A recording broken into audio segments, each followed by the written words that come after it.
மார்னிங்கே ஷஷ்மிதாக்கு கர்ட் ரைஸும் கருணக்கிழங்கு ஃப்ரையும் பண்ணி கொடுத்துருந்தேன். நைட்டே ஆர்டர் போட்டாங்க தயிர் சாதம் கருணக்கிழங்கு தான் வேணும்னுட்டு. ஸோ அதனால் அதே வந்து பண்ணி கொடுத்துட்டேன். எனக்கு முட்டை தொக்கும் ரசமும் வச்சுட்டேன். சாத்விக்கு உருளைக்கிழங்கு போட்டு சாம்பார் வச்சுட்டேன். ஹஸ்பண்ட் இல்லாமல் வீடே ரொம்ப ஜிலோன்னு இருக்குது. அவர் இருந்தால் வீடே ரொம்ப கலகலன்னு இருக்கும். என்னோடய ஒர்க்கும் பாதி ஒர்க் அவர் ஷேர் பண்ணிப்பார். ஸோ நான் கொஞ்சம் லேட்டாக இருந்தாலும் அப்படியே மேனேஜ் பண்ணிப்போம். இப்போ அவர் இல்லாமல் பிஃபோராக ஒரு ½ அன் ஹவர் முன்னாடியே கிச்சன் போக வேண்டியதாக இருக்குது.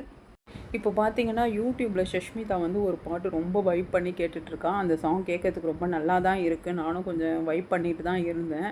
பட் அதை ரொம்ப டீப்பாக கேட்கும்போது பார்த்தீங்கன்னா ஃபுல் அண்ட் ஃபுல் வந்து டபுள் மீனிங் சாங் அது. அது குழந்தைங்களுக்கு தெரியல. அதுங்க நல்லா வைப் பண்ணுதுங்க. இதோட என் பையனையும் சேர்ந்து வைப் பண்ண வைக்கிறான் என் பொண்ணை. இப்போ மூவிலலாம் வந்து சென்சார் இருக்கும். அடல்ட்ஸ் ஒன்லி ஃபிலிம்னு சொல்லிட்டு சர்டிஃபைட் பண்ணுவாங்க. ஃபேமிலி ஃபிலிம் அப்படி சொல்லி சர்டிஃபைட் பண்ணுவாங்க. லிரிக்ஸ் பொறுத்த வரைக்கும் எந்த சென்சாருமே கிடையாது. ஸோ வந்து எந்த சாங் கேட்டாலுமே அது டபுள் மீனிங்காக தான் இருக்குது. ஸோ இந்த சாங் பற்றி உங்களோட கருத்து என்னன்றதை என்னோடய சேனலை மறக்காமல் கமெண்ட் பண்ணுங்கள். இந்த வீடியோ உங்களுக்கு பிடிச்சிருந்தா என்னோடய சேனலை சப்ஸ்கிரைப் பண்ணுங்கள், லைக் பண்ணுங்கள், ஷேர் பண்ணுங்கள். இன்னொரு வீடியோவில் உங்களை நான் மீட் பண்ணுறேன். Uncle then by from Uma.